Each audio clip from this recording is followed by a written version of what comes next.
Hello guys, how are you doing? It's mid of October. The weathers are kind of like cooled down, so I really love it. Hope you guys enjoy the fall weather. So today we're gonna talk about the charcoal toothpaste and how they're affecting on the teeth. My patient was asking me about is a really charcoal toothpaste, working for my whitening teeth, and then, well, I didn't answer in the right way. I think so. I was like, you know what? Let me study and then try to make a video for you and then also for you guys as well. So today is going to be a kind of like a study time together with me and then with you guys. Yeah. So let's find out what's activated charcoal. There's a table here, so let's read. It's a charcoal that has been heated at high temperature and it's treated with oxygen. So basically, that molecules in between charcoals, like basically the carbon, they are just becoming more apart. So it can actually absorbing more material, so it using as a filter most of the time. And then this article is actually coming from the Colgate website, and let's read. It said, like a regular charcoal, however, same thing, it's exposed to the special gas, which is oxygen, at high temperature. So it makes a large pores, okay? So it can absorbing or soaking up some of the stainings from the teeth. We have a lot of the dental product. So let's find out. We have the toothbrush, we have toothpaste, and mouth rinse or mouthwash, and even floss pick, and even charcoal powder. I have a 3 research article that I'm going to share with you, and then hopefully we can study together from now on.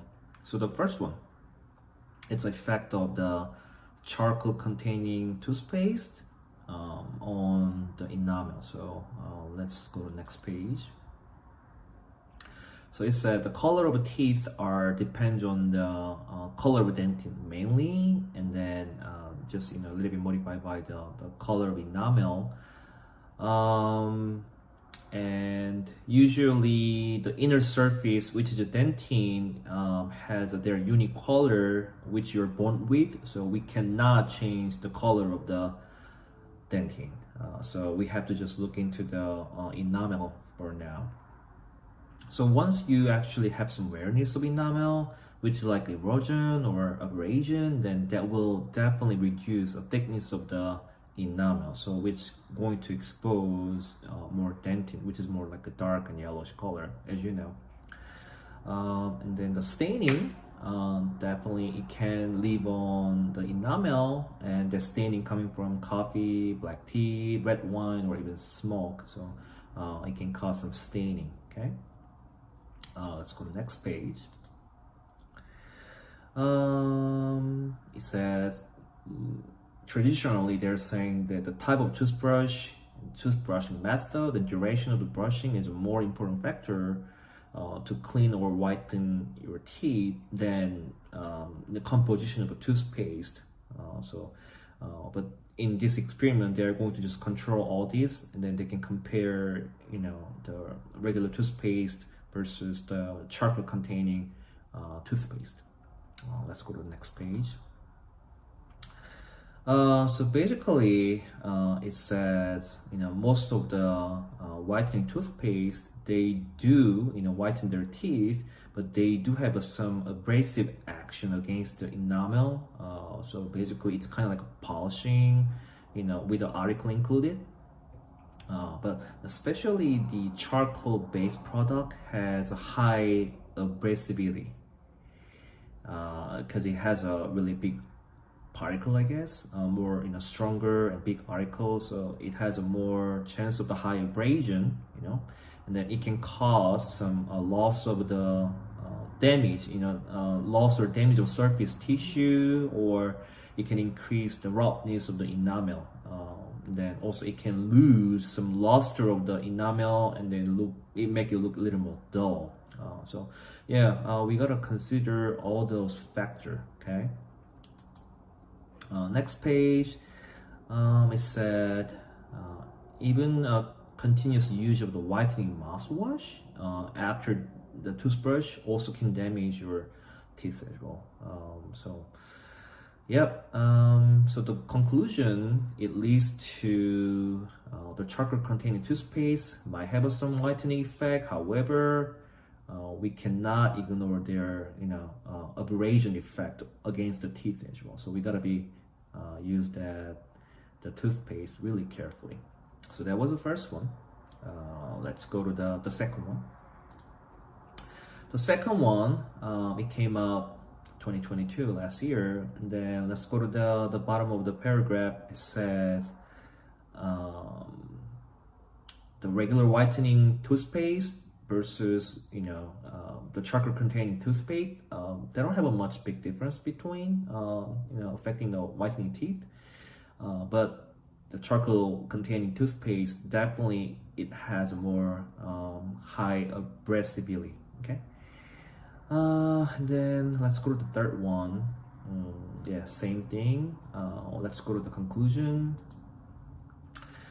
So in this experiment, they let participant using whitening toothpaste and then charcoal containing toothpaste for 12 weeks. And then the conclusion says there's not much big difference between whitening toothpaste containing a charcoal versus just like a regular toothpaste. Okay. And then it says abrasion also again, should not be disregarded. So that was a kind of like all three research article concluding that okay, it may or may not whiten your teeth. However, definitely there is a chance of abrasion against the teeth. So today we cover these three research articles, but you also have to kind of understand that although the experiment is not absolutely accurate sometimes, so we got to kind of consider that factor as well. However, something we can definitely understand is the charcoal containing toothpaste might have a whitening effect. However, also it can damage your enamel as well. So we gotta definitely use it carefully. My recommendation is if you feel like you like to get some benefit from the charcoal containing toothpaste, and if you feel like it's actually working for yourself, and I mean you can definitely keep using, but I will say maybe reduce it to like 3 times a week, and then you can definitely combine with the other toothpaste, and I think that might be the better for your enamel condition. I'll say so. All right, so today this is it, and the next time we are going to cover the hydroxyapatite, which is the form of the enamel, and I think I found some interesting article as well, so I'd like to share with you next time. Hope you guys enjoyed this video, and then I'll see you next time. Bye.